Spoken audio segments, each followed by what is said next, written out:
तर आज आपण शेपूची भाजी बनवूया मैत्रिणींनो। बऱ्याच जणांना शेपूची भाजी आवडत नाही, सहसा तर बऱ्याच जणांना ही भाजी आवडत नाही।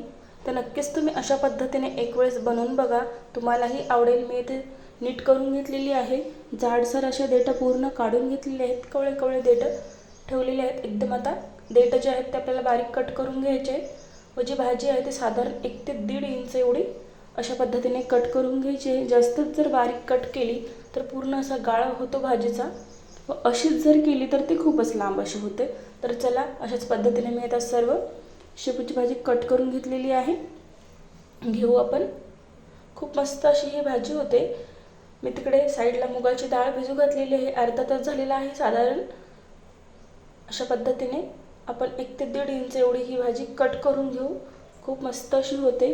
तुम्ही यामध्ये मसूरची डाळ सुद्धा टाकू शकता किंवा तुरीची सुद्धा टाकू शकता, पण मी इथे मुगाची डाळ टाकलेली आहे। तर स्वच्छ पाण्याने आपल्याला ही धुवून घ्यायची आहे। अशा पद्धतीने आपण कट करून घेतलेली आहे। चला तर आता कढईमध्ये थोडंसं तेल घालू। तेल छान असं गरम झालं की त्यामध्ये कांदा लालसर होईपर्यंत आपण परतून घेऊ। चला तर कांदा टाकू तेलामध्ये। छान लालसर होईपर्यंत आपण कांद्याला परतवून घेऊ। आता यामध्ये थोडंसं लसूण घालू कुटून। लसूणची पेस्ट घातली थोडीशी, ते पण छान असं सोनेरी रंग येईपर्यंत आपण परतून घेऊया।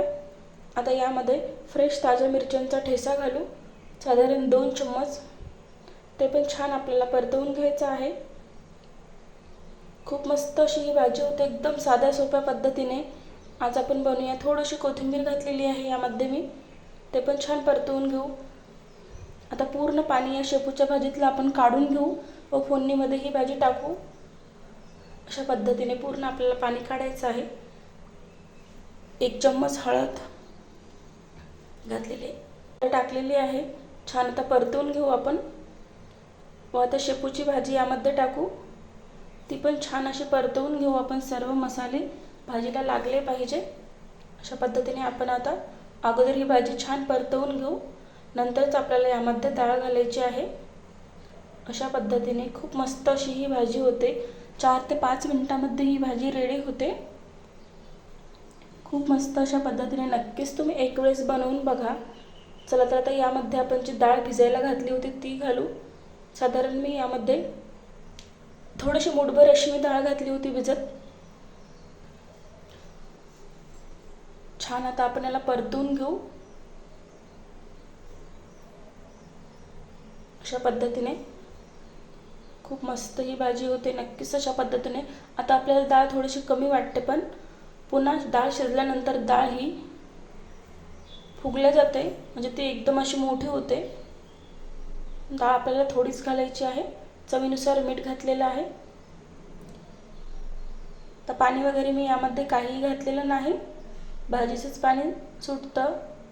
जे शेपूमध्ये थोडंफार पाणी असतं त्यामध्ये भाजी छान शिजल्या जाते, बघू शकता। आता डाळ अशी भरपूर वाटत आहे आपल्या भाजीला।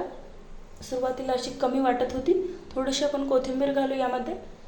अशीच शिजू दिली तरी पण चालते किंवा प्लेट जरी झाकली तरी पण चालते। मस्त आपली भाजी ही शेपूची रेडी झालेली आहे। चला तर रेसिपी आवडली असेल तर एक लाईक करा, शेअर करा, चॅनलला सबस्क्राईब करा। अशाच नवीन नवीन रेसिपी बघण्यासाठी आपल्या चॅनलला फॉलो करा।